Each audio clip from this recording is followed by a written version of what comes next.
तो दुनिया भर में व्यापार करने हमारे लोग गए, but we did not colonise them, we did not try to convert them, we did not plunder the resources.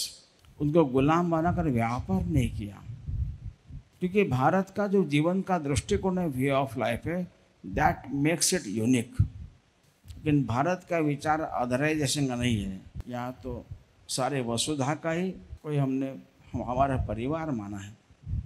Corona pandemic दुनिया भर के अनेक देशों में था, भारत की सिवाय सभी देशों में only state machinery, state employees were active in serving saving people. Bharat में सरकारी कर्मचारियों ने जी जान से सेवा की है, काम किया है, अपनी जान भी गंवाई है। परंतु भारत ऐसा है एकमात्र देश दुनिया में जहां लाखों की संख्या में लोग बाहर निकले हैं। और फ्लड अर्थक्वेक के बाद जाकर सेवा करना अलग बात है। हाईली इन्फेक्शस बीमारी है, हाईली फैटल है, इतनी लगातार मौतें हो रही थी। भोपाल में स्मशान में काम करने वाले कार्यकर्ताओं की टीम की बैठक ली, जिस स्मशान में रोज चार पाँच डेड बॉडीज आती थी, वहाँ रोज 50-50, 60 डेड बॉडीज आती थी। यह जानकर भी लाखों लोग सारे भारत में और केवल भारत में बाहर निकले हैं। ये भारत के अध्यात्म का प्रगटीकरण है। It is the manifestation of the spirituality. Karnataka, Andhra, Telangana, Maharashtra से 40 लाख माइग्रेंट वर्कर्स पैदल उत्तर प्रदेश, बिहार, झारखंड तरफ गए। 40 lakh. No transportation, no hotels were open, shops खुले नहीं थे, परंतु कहीं पर भी राइट्स नहीं हुए।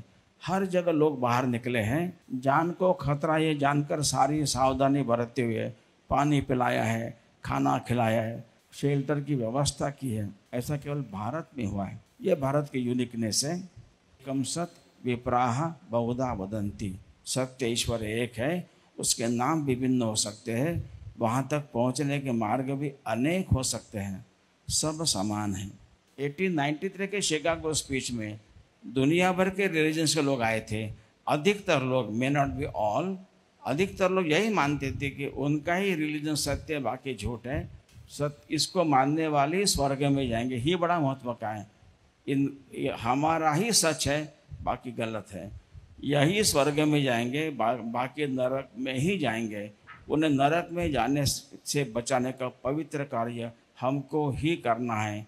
उसके दो ही मार्ग है, convert them by force, fraud, allurement, और किल देम। ऐसी असंख्य हिंसा हुई है, हत्या हुई है। उसमें कुछ लोगों को लगा ये हिंसा करना, हत्या करना अच्छा दिखता नहीं है, डजंट लुक गुड किलिंग। चाहते तो है, क्योंकि फायदा क्या, वैसे भी जहन्नम में जाने वाले हैं। तो they came with a liberal term, let us tolerate them till they get converted. तो आखिरी का वाक्य मन में होता था। उस समय विवेकानंद ने कहा, we go beyond tolerance and we accept all ways to be true.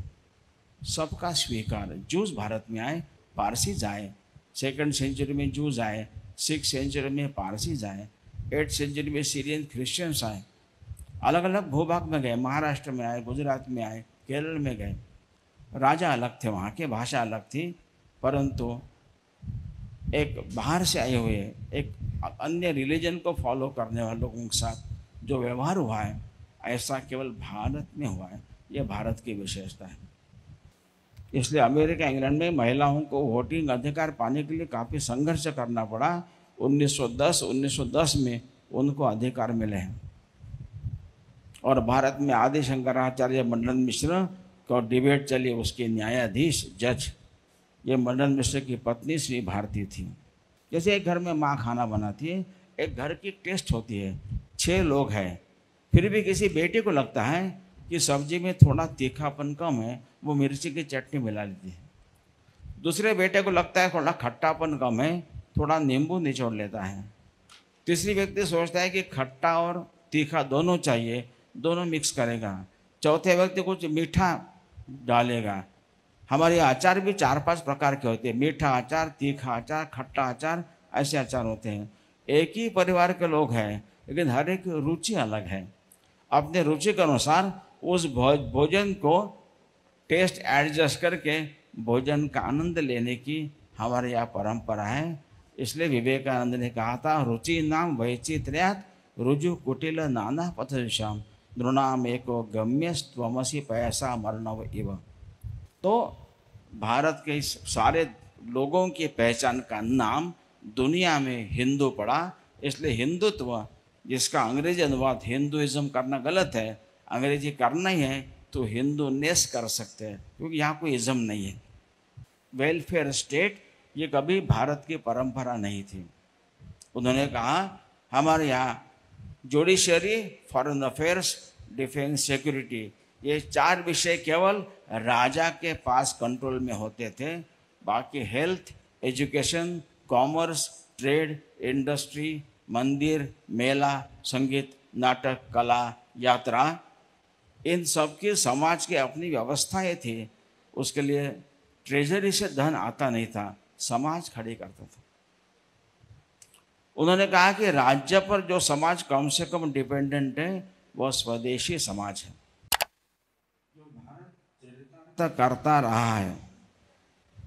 जैसा डॉक्टर कृष्ण गोपाल जी के बोलने में आया कि भारत का विश्व व्यापार में सहभाग ईस्वी सन 1 से 1700 तक हाईएस्ट 33% से अधिक था, जबकि अमेरिका, यूरोप मिलाकर 2% से कम था। तो दुनिया भर में व्यापार करने हमारे लोग गए, but we did not colonise them, we did not try to convert them, we did not plunder their resources. उनको गुलाम बनाकर व्यापार नहीं किया, क्योंकि भारत का जो जीवन का दृष्टिकोण है, वे ऑफ लाइफ है, दैट मेक्स इट यूनिक। वो अध्यात्म आधारित है, स्पिरिचुअलिटी बेस्ड है, इसलिए होलिस्टिक है, इंटीग्रल है। It sees the entire creation connected, इसलिए वसुधैव कुटुंबकम है। जितने सेमेटिक थॉट से जो विचार आए हैं, उन्होंने मानवता को 2 भाग में बांट दिया है। They think of otherisation, we and others, believers, non believers, ईमान वाले, काफिर। लेफ्टिस्ट के साथ जो सहमत नहीं है उनको उन्होंने राइटिस्ट कह के दूर कर दिया है। लेकिन भारत का विचार अदराइजेशन का नहीं है, या तो सारे वसुधा का ही कोई हमने हमारा परिवार माना है। जब वो दूसरे है नहीं तो लूटेंगे किसको, गुलाम किसको बनाएंगे। हमारे लोगों ने वहाँ खेती सिखाई है, कपड़ा पहनना सिखाया है, जीना सिखाया है, कल्चर सिखाया है।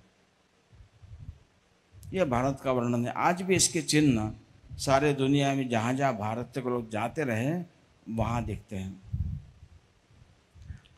तो भारत का यह जो यूनिकनेस है, और अभी हम लोगों ने कोरोना में इसको देखा है।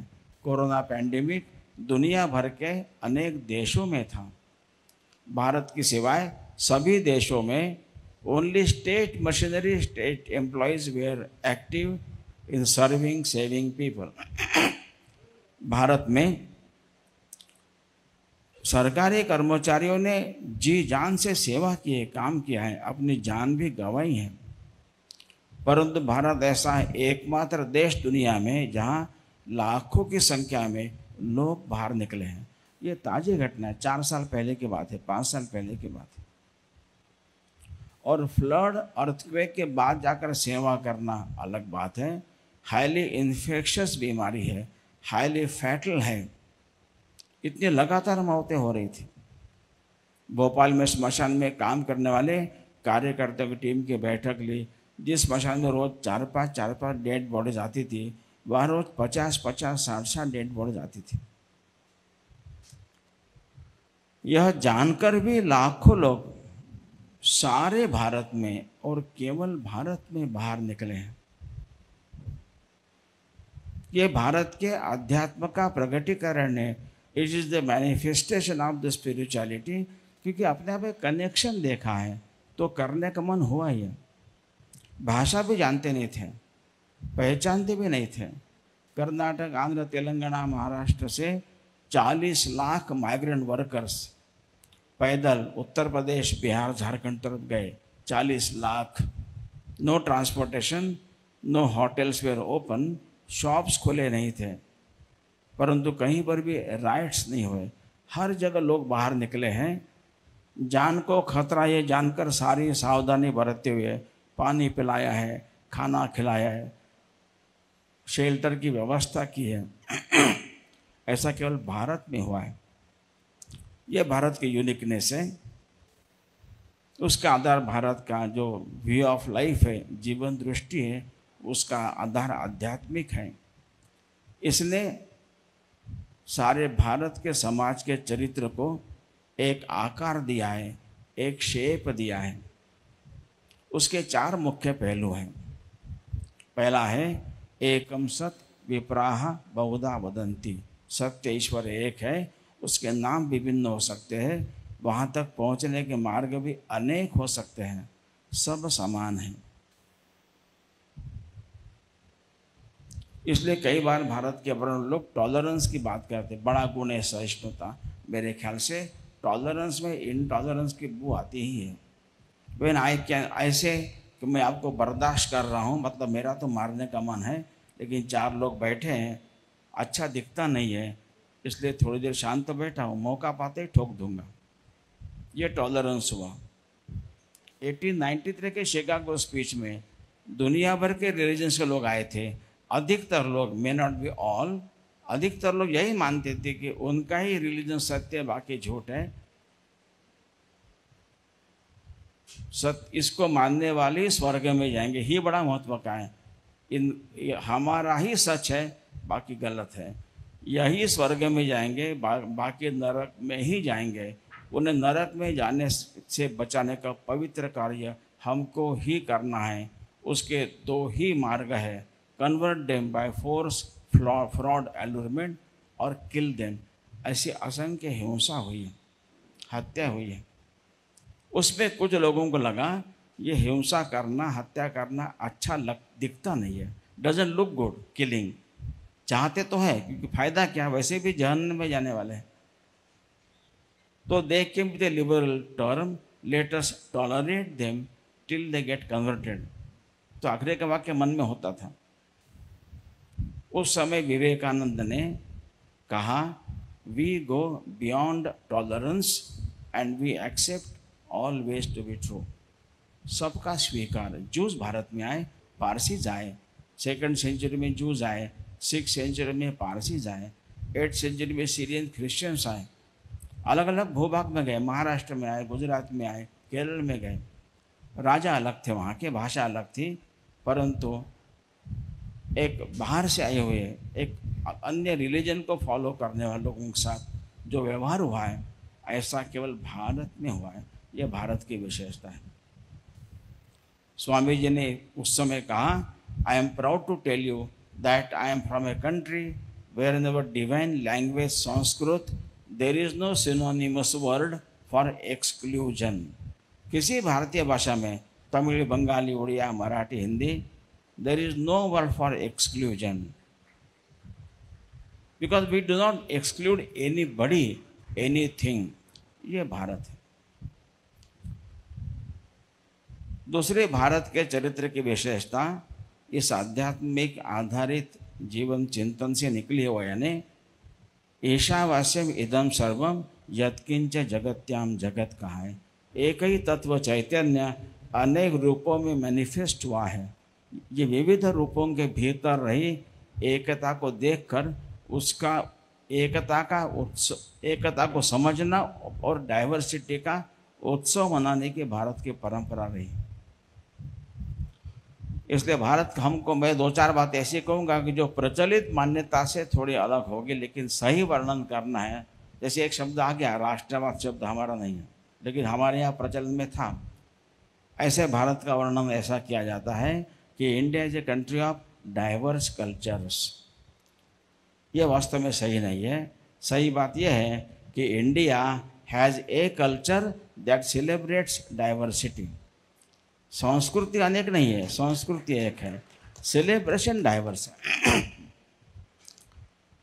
तीसरी विश्व सारे भारत ने यह माना है कि every soul is potentially divine. ये सोल शब्द स्त्री पुरुष दोनों को लागू होता है समान रूप से। तो स्त्री में भी महिला में भी यह पोटेंशियल डिविनिटी इक्वली विद्यमान है। यह केवल भारत मानता है, बाहर नहीं मानते। इसलिए अमेरिका इंग्लैंड में महिलाओं को वोटिंग अधिकार पाने के लिए काफ़ी संघर्ष करना पड़ा। 1910 में उनको अधिकार मिले हैं। और भारत में आदि शंकराचार्य मंडन मिश्र को डिबेट चली, उसके न्यायाधीश जज, ये मंडन मिश्र की पत्नी श्री भारती थी। तो every soul is potentially divine and the goal of human life is to manifest the divinity within by controlling nature internal and external. अंतर्गत बाह्य प्रकृति का नियमन करते हुए इस देवत्व को प्रकट करना है। स्वामी विवेकानंद कहते हैं उसके लिए 4 मेजर मार्ग है। Do it either by work, worship, psychic control और मेडिटेशन। कर्मयोग, भक्ति योग, राजयोग, ज्ञान योग। क्योंकि भारत का विचार में यह विचार नहीं कि एक्सक्लूसिव आपको यही लेना है, एक लिया तो दूसरे को आप टच नहीं कर सकते, ऐसा नहीं है। तो स्वामी जी कहते एनी ऑफ दिस 4 और एनी 2 और मोर, मतलब कौन से भी 3 और ऑल या चारों, एंड बी फ्री, मोक्ष पाना है, मुक्त होना है। तो हर एक का ये मोक्ष की तरफ जाने का मार्ग होगा। It can be A varied composition of कर्मयोग, भक्ति योग, ज्ञान योग, राजयोग। हर व्यक्ति का अलग होगा। ये जो कंपोजिशन है उसका मार्ग है अपने अंदर के देवत्व को प्रकट करने का। ये उसका रिलीजन है, ये धर्म नहीं है। धर्म एकदम अलग बात है, उसकी चर्चा बाद में करेंगे। रिलीजन को हम उपासना कह सकते हैं। मेरा अगर 50% कर्मयोग का है, मेरी बहन का 50% भक्ति योग का होगा, मेरे बड़े भाई का 50% ज्ञान योग का होगा, शायद मंदिर में कम जाता होगा।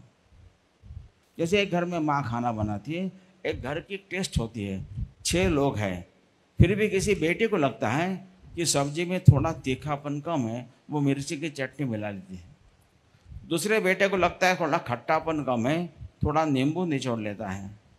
तीसरी व्यक्ति सोचता है कि खट्टा और तीखा दोनों चाहिए, दोनों मिक्स करेगा।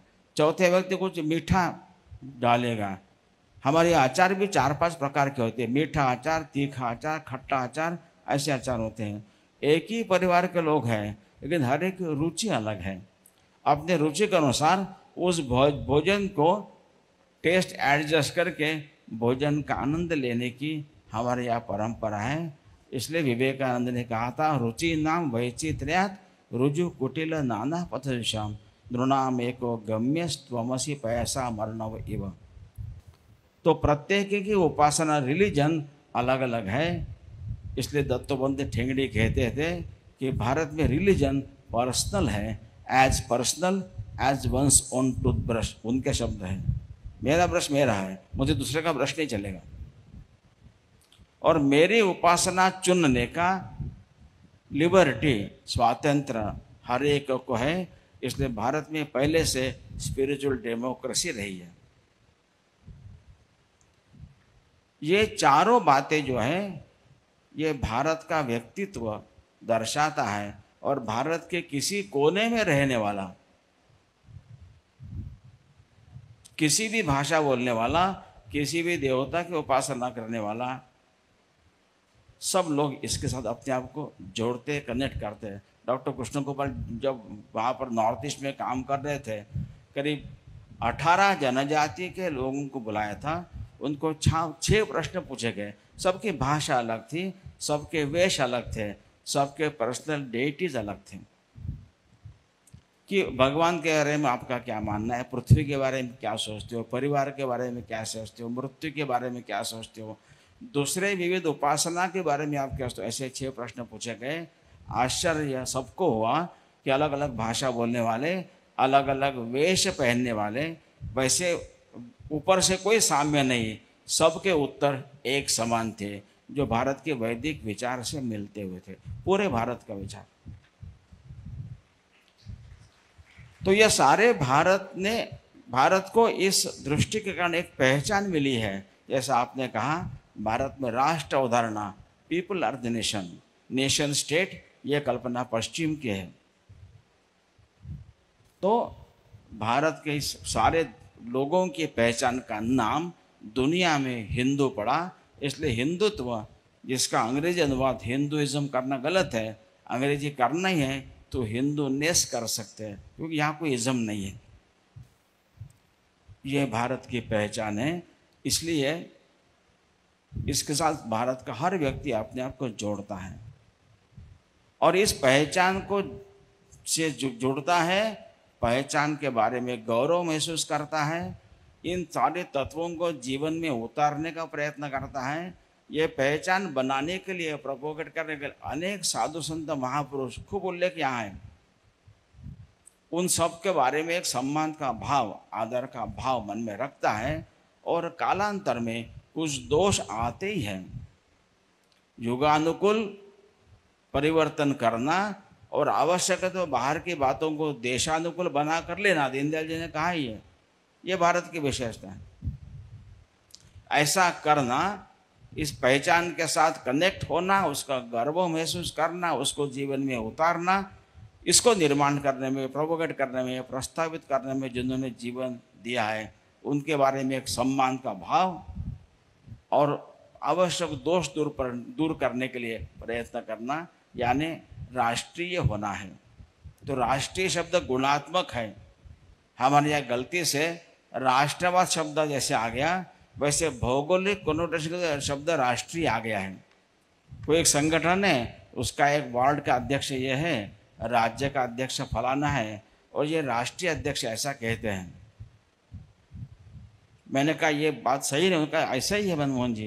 मैंने कहा सही बात यह है कि रमेश एक वार्ड का अध्यक्ष है, कोई सुरेश राज्य का अध्यक्ष है, और जिनको आप राष्ट्रीय अध्यक्ष कह रहे वो अखिल भारतीय अध्यक्ष है और सभी राष्ट्रीय है।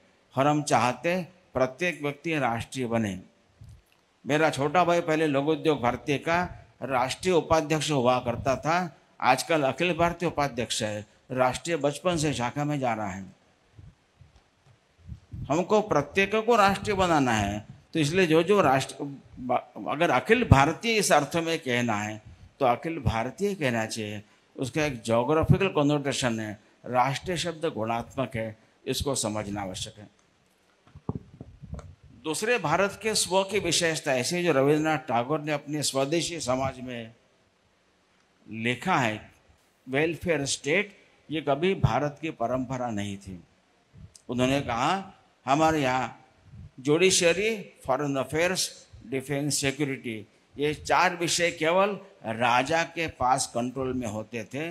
बाकी health, education, commerce, trade, industry, मंदिर, मेला, संगीत, नाटक, कला, यात्रा, इन सब की समाज की अपनी व्यवस्थाएं थी। उसके लिए ट्रेजरी से धन आता नहीं था, समाज खड़ी करता था। उन्होंने कहा कि राज्य पर जो समाज कम से कम डिपेंडेंट है वह स्वदेशी समाज है। महात्मा गांधी के शिष्य विनोबा भावे, उन्होंने इसी बात को दूसरे अर्थ में कहा। उन्होंने कहा जब तक हम गुलाम थे तब तक स्वराज्य का महत्व था, अब स्वराज्य आ गया है, अब लोक शक्ति जगाने का महत्व है। उनकी पुस्तक का नाम ही लोक शक्ति है। उन्होंने उल्टी बात की, उन्होंने कहा जब समाज राज्य पर अधिक डिपेंडेंट होता है, समाज अकर्मण्य बनता है, समाज दुर्बल बनता है। इसको कहते हैं, नॉन गवर्नमेंट को मराठी में असरकारी कहेंगे। वो कहते थे असरकारी कार्य अधिक असरकारी होता है, non governmental work is more effective. और इतने प्रकार के काम चल रहे हैं समाज के सहयोग से, समाज के द्वारा। तो ये भारत का ये राज्य पर आधारित न होना, समाज की व्यवस्था अपनी। अब समाज ये सारे धन कहाँ से लाता था उसकी चर्चा बाद में करूँगा। तीसरी भारत की विशेषता है, अब मैंने केमिस्ट्री में पीएचडी किया है, किसी ने लॉ किया है, कोई एमबीए, कोई चार्टर्ड अकाउंटेंट है, किसी ने अन्य विषय में पीएचडी किया है, एमबीए किया है। ये सब भौतिक जगत के संबंधित सारी विद्याएं विधाएं, इनको अपने यहाँ उपनिषद में अविद्या कहा है। ये अविद्या निगेटिव नहीं है, धर्म अधर्म नीति अनीति न्याय अन्याय ऐसे नहीं है। तो भौतिक जगत से संबंधित सारे ज्ञान को अविद्या कहा है। और विद्या वह है जो अध्यात्म विद्या है, जो मोक्ष का मार्ग सिखाती है, दिखाती है, दर्शाती है। इसलिए कई स्कूलों में लिखा होता है सा विद्या या विमुक्तये, या विमुक्तये, जो मुक्त कराती वह विद्या है। अपने स्वाधीनता के बाद सभी विद्यालय में केवल अविद्या सिखाई जा रही है, विद्या का कहीं, इसलिए जो भी स्थिति है उसके बारे में आज का विषय वो नहीं है। ईशावास्य उपनिषद में 9वें श्लोक में कहा है अंधम तमः प्रविशन्ति ये अविद्याम उपासते। जो केवल अविद्या की, केवल मटेरियल प्रॉस्पेरिटी के लिए प्रयत्न करते हैं, वे अंधकार में प्रवेश करते हैं। उसकी अगली पंक्ति है ततो भूय एव ते तमो य ओम विद्यायाम रताः। और जो केवल विद्या में रहता है वे और गहरे अंधकार में जाते, ऐसा कहा है। और 11वां श्लोक है विद्याम च अविद्याम च यह तद उभयम वेदः। जिसने दोनों को जाना है, अविद्या मृत्युम तीर्थवा विद्यामृतम अश्नुते। अविद्या के आधार पर भौतिक समृद्धि और विद्या के आधार पर मोक्ष, ये भारत की विशेषता है। इसलिए भारत में धर्म की एक व्याख्या है यतो अभ्युदय निश्रेयस सिद्धि स धर्मः। अभ्युदय मतलब भौतिक उत्कर्ष है, भौतिक समृद्धि है, प्रॉस्पेरिटी है। निश्रेयस मतलब मोक्ष है। इसलिए राष्ट्रीय और स्वयंसेवक संघ की प्रार्थना में भी समुत्कर्ष निश्रेयस कहा है। इसलिए हमको, यानी ये भारत की विशेषता है। ये 3 बातें मुख्यतः जो मैंने कही, ये भारत का स्व है, इससे भारत बना है, ये भारत की पहचान है। और सदियों से, हजारों वर्षों से भारत ऐसा जीता आ रहा है। एक धर्म की बात करूंगा मेरी दृष्टि से। रिलीजन उपासना हम समझ गए, तो मेरे अंदर के, अब लोग कई बार बिना चप्पल पहने मंदिर तक कांवड़ यात्रा भी दूर तक करते हैं। क्यों करना? करते हैं। कार्तिक मास में सुबह जल्दी ठंडे पानी से नहाते भी हैं। अग्निहोत्र करना है, प्याज खाना, लहसुन खाना नहीं खाना वगैरह, कुछ व्रत करना वगैरह, ये सब उपासना का भाग है। लेकिन मेरे अंदर के, क्योंकि नेचर को कंट्रोल करना है, इंटरनल, उसके लिए सारा करना है, इससे वो देवत्व प्रकट होता है। मानो हम 4 मित्र इकट्ठा हुए, ऐसा विचार, थोड़ी बारिश हो रही थी तो थोड़े प्याज के पकौड़े खाने की इच्छा हुई, तो तुरंत तैयारी शुरू हो गई, पकौड़े बनने लगे। इतना सुगंध स्पष्ट आ रहा था। अब बारिश भी है, अब पकौड़े तैयार हो रहे हैं, इतना मन लालच थे, कब आएंगे हाथ में खाना शुरू करेंगे। जैसे मेरे हाथ में प्लेट आती है और मैं भी खाना शुरू करने वाला हूँ, इतने में कोई निखिल जैसा मेरा मित्र कहता है, अरे मनमोहन जी क्या आज तो एकादशी है? तो क्या विचार आता है, अरे यार अभी कहने की ज़रूरत थी क्या? ऐसा विचार नहीं आता है, थोड़ा खा लेने देता, ऐसा नहीं। एक क्षण में अरे बहुत अच्छा हुआ है ना। एक क्षण के पहले जो पकोड़े खाने के लिए मन लालच था, वो प्लेट रख देता है। ये जो अपने आप में एक नेचर को कंट्रोल करते हुए, वो एक साधना ही है। प्रत्येक अलग अलग हो सकती है। तो ये रिलीजन उपासना है। धर्म क्या है? तो मेरी व्याख्या ऐसी है, क्लोज योर कैपिटल आई, मैं छोटा करो, एंड ओपन योर आईज, आंखें खोलो, then the circumference of we expands. जो दीनदयाल जी ने कहा है, व्यष्टि समष्टि सृष्टि परमेष्टि, ऐसा बढ़ते जाता है। और वो कॉन्सेंट्रिक सर्कल्स नहीं है, वो स्पाइरल है।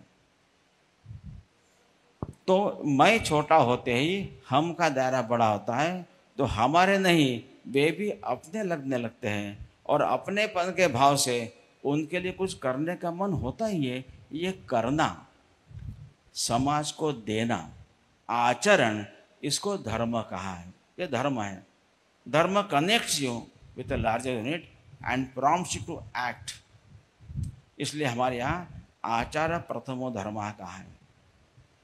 सिस्टर निवेदिता ने कहा है, बड़ी सुंदर बात कही है, जिस समाज में लोग अपने परिश्रम का पारिश्रमिक रेम्यूनरेशन अपने ही पास न रखकर समाज को देते हैं, ऐसे समाज के पास एक्यूमुलेटेड पारिश्रमिक के पूंजी पर on the capital of this accumulated remuneration समाज प्रॉस्परस बनता है और समाज की हर व्यक्ति प्रॉस्परस बनती है। यह धर्म है। धर्म डिस्क्रिमिनेट नहीं करता है, सबको साथ लेता है। आगे वो कहती है, परंतु जिस समाज में लोग अपने परिश्रम का पारिश्रमिक समाज को न देकर अपने ही पास रखते हैं, ऐसे समाज में कुछ लोग संपन्न होते परंतु समाज दरिद्र रहता है। तो समाज को देना, पैसा योग्य मार्ग से खूब कमाना, धन अपने लिए कम खर्च करते हुए residual wealth and time knowledge, ये समाज को अपना मानकर देना, इसको धर्म कहा है। रविन्द्रनाथ टैगोर ने और एक बात कही, उन्होंने कहा समाज को देना ये चैरिटी है और समाज को वापस लौटाना, गिविंग बैक टू सोसाइटी, ये धर्म है, उसका ही है। शतहस्ते समाहर सहस्रहस्ते भी कर, ऐसा कहा है। इसलिए विवेकानंद केंद्र की प्रार्थना में एक श्लोक है, जीवने यावत आदानम स्यात् प्रदानम ततोधिकम इत्येषा प्रार्थनास्माकं भगवन् परिपूर्यता। जीवन में जितना मैं प्राप्त करता हूँ उससे अधिक मैं समाज को वापस कर सकूँ, तथा अधिकम प्रदानम स्यात् इति ऐसा अस्माकं प्रार्थना भगवन् परिपूर्यता। एक जबलपुर में एक अमृतलाल वेगड़ नाम के प्रसिद्ध लेखक चित्रकार रहते थे, मेरा 2 बार मिलना हुआ है। वे जब युवक थे तब शांति निकेतन में नंदलाल बोस नाम के जग विख्यात पेंटर फैकल्टी के नाते थे, उनके पास चित्रकला सीखने गए। वो तो कोरोना काल में 92 उनकी एज थी, तब उनका देहांत हुआ। 5 साल वहाँ रहकर जब लौटे, अब अपना जीवन शुरू करना, नंदलाल बोस के पैर छुए। नंदलाल बोस ने, उनके गुरु ने इस छात्र को जीवन में आगे बढ़ने के लिए आशीर्वाद देते हुए कहा, शब्द बड़े ध्यान से सुनिए। उन्होंने कहा, बेटा तेरा जीवन सफल ना हो, ऐसा आशीर्वाद दिया। अब ऐसा आशीर्वाद देता है, let your life be not successful. वो आगे कहते हैं, सफल होने वालों को दुनिया में कोई कमी नहीं है, उनके नाम रोज अखबार में आते हैं। आगे कहा, तुम अपना जीवन सार्थक करना। फिर वेगड़ जी इस पर अपनी कमेंट लिखते हैं कि सफलता मतलब मटेरियल लाइफ है, गाड़ी बंगला पैसा वगैरह सारा, ये सफलता की बात है।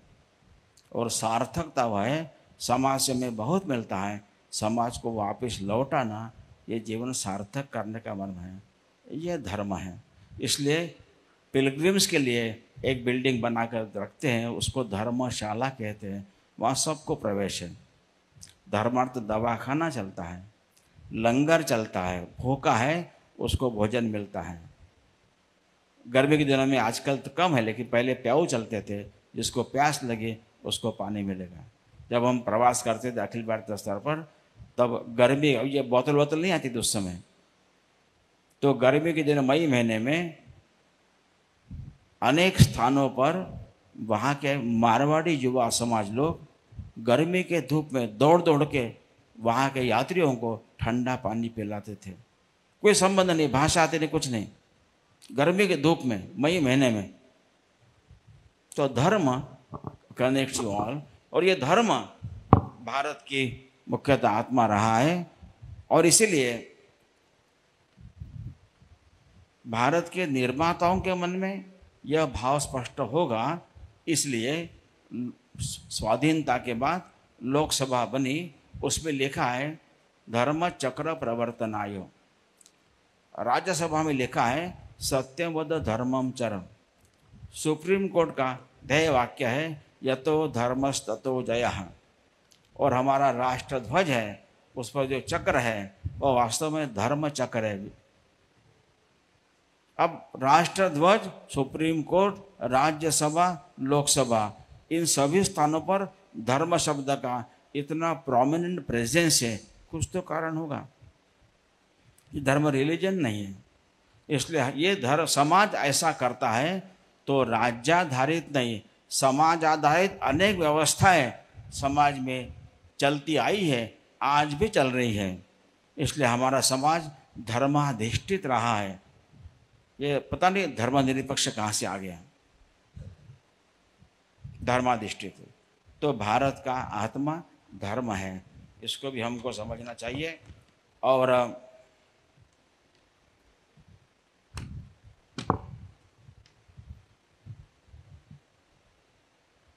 कुछ बातें जैसे डाइवर्स कल्चर्स नहीं, एक कल्चर ऐसा है, ऐसी एक बात टॉलरेंस नहीं, सबका स्वीकार की बात है।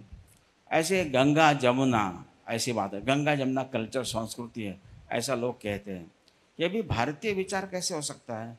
क्योंकि गंगा यमुना दोनों नदियाँ जहाँ मिलती है प्रयाग में, आगे जो नदी बहती है वो गंगा ही है, उसमें आगे सरयू मिलती है, आगे गंगा बहती है, उसमें कोसी मिलती है, गंडकी मिलती है, समुद्र तक गंगा जाती है।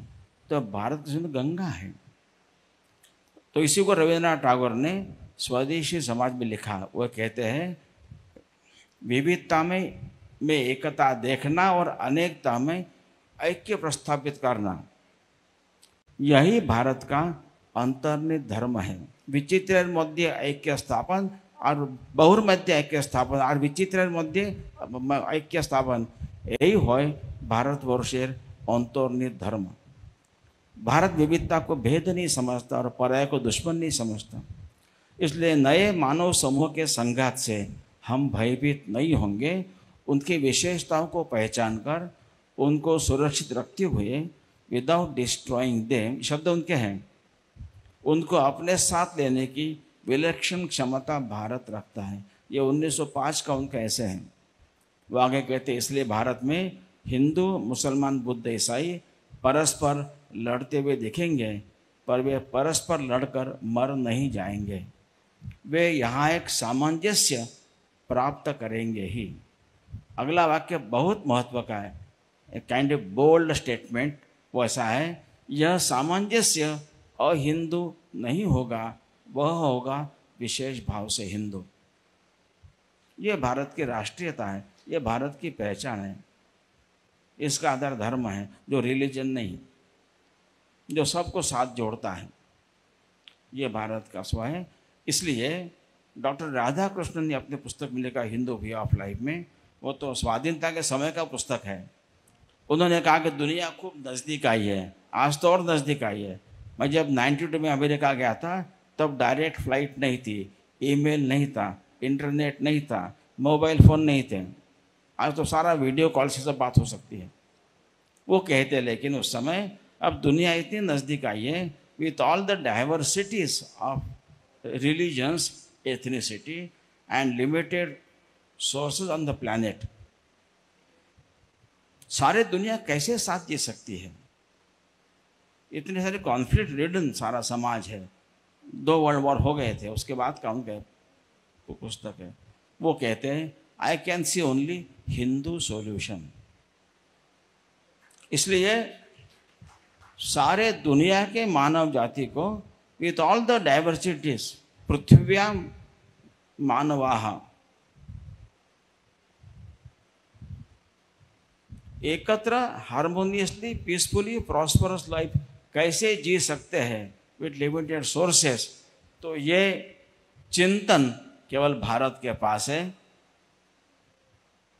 भारत की ऐसी हिस्ट्री रही है और भारत का ऐसा एक्सपीरियंस रहा है। इसलिए भारत को भारत बनकर खड़ा होना, ये भारत के गौरव के लिए, विश्व शांति के लिए, विश्व कल्याण के लिए अत्यंत आवश्यक है। इसलिए भारत को अपनी यहाँ राष्ट्रीय पहचान, जो वैश्विक दृष्टि है, लेकर खड़ा होना आवश्यक है। ये भारत की आवश्यकता है। इसलिए संघ के पहले बैच के प्रचारक दादाराव परमार, जिन्होंने मद्रास में काम शुरू किया, उनका एक छोटा सा वाक्य है। मैं जब प्रचार प्रमुख था तो किसी बात को एक ट्वीट में 140 कैरेक्टर में रखना बड़ी मशक्क़त करनी पड़ती थी, कुछ कॉमा हटाना, ऐसा करना वैसा करना। उन्होंने तो आधे ट्वीट में पूरा संघ कह दिया था। उनका स्टेटमेंट है, RSS is the evolution of the life mission of this Hindu nation. तो इस हिंदू राष्ट्र का, राज्य नहीं, समाज का, इस देश का जो लाइफ मिशन है, उसके लिए इसको तैयार करना यह संघ कर रहा है। और अब ये भारत के नाते अपनी आध्यात्मिक पहचान लेकर जग रहा है, ऐसा दुनिया अनुभव कर रही है। दुनिया को यही भारत सदियों से पता था उनको, लेकिन भारत में भारत नहीं दिख रहा था, क्योंकि भारत का जो स्व है, हमको नया खोजना नहीं है, दुनिया जानती है।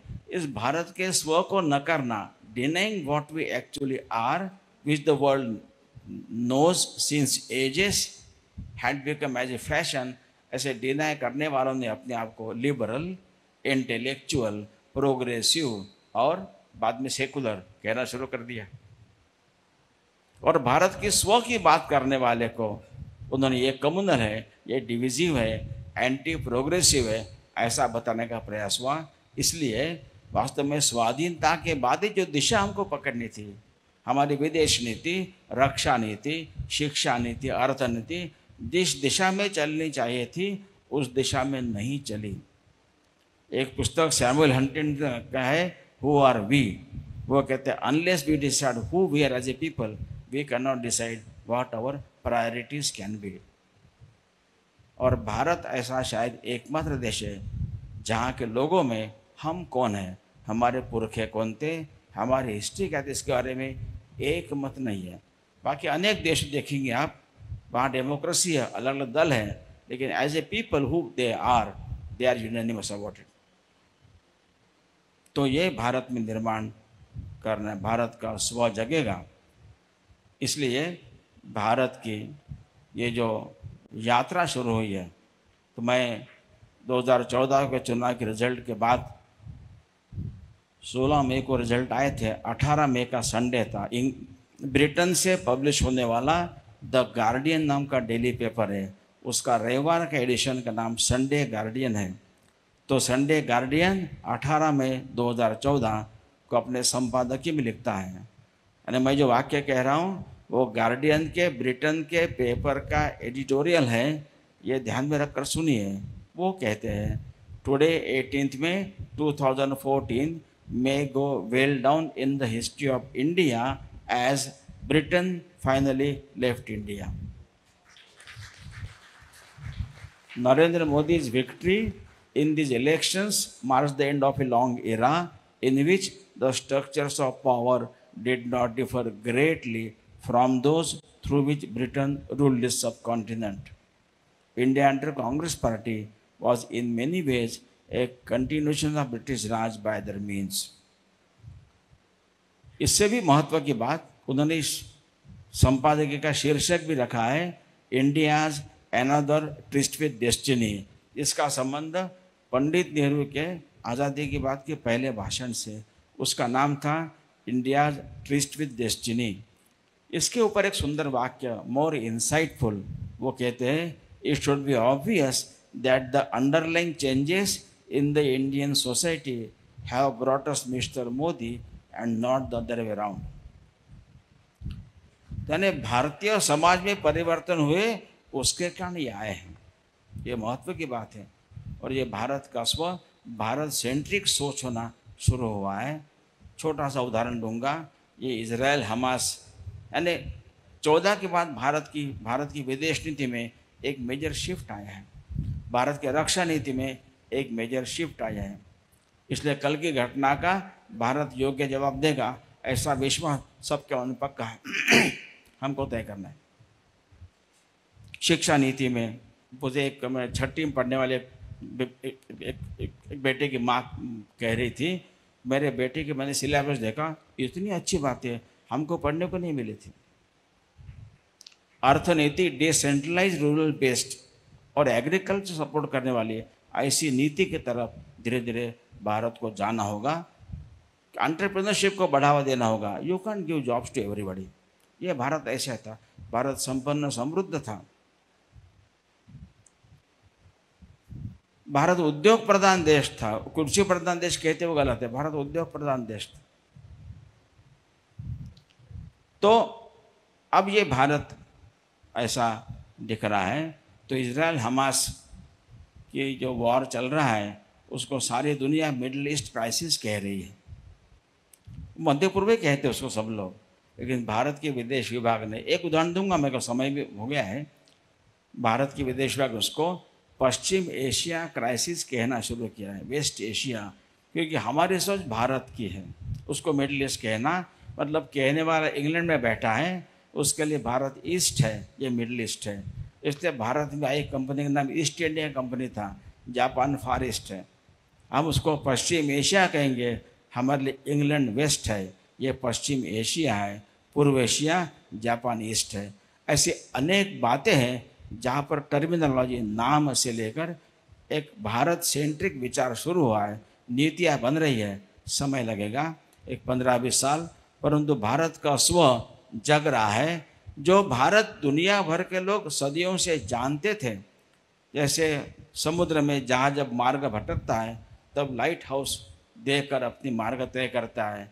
ये लाइट हाउस का काम भारत को करना है, लेकिन भारत में वो लाइट ही नहीं दिख रहा था। अब लोगों को अगर भारत खड़ा होगा तो भारत को देखकर अपनी अपनी जीवन की दिशा सब लोग तय करेंगे। इसलिए भारत का भारत के नाते खड़ा होना, एक मजबूत देश के नाते, समृद्ध देश के नाते खड़ा होना, ये भारत के गौरव के साथ साथ सारे विश्व कल्याण के लिए आवश्यक है। ऐसा एक बड़ा महत्व का कार्य हम सबको साथ मिलकर करना है। धन्यवाद।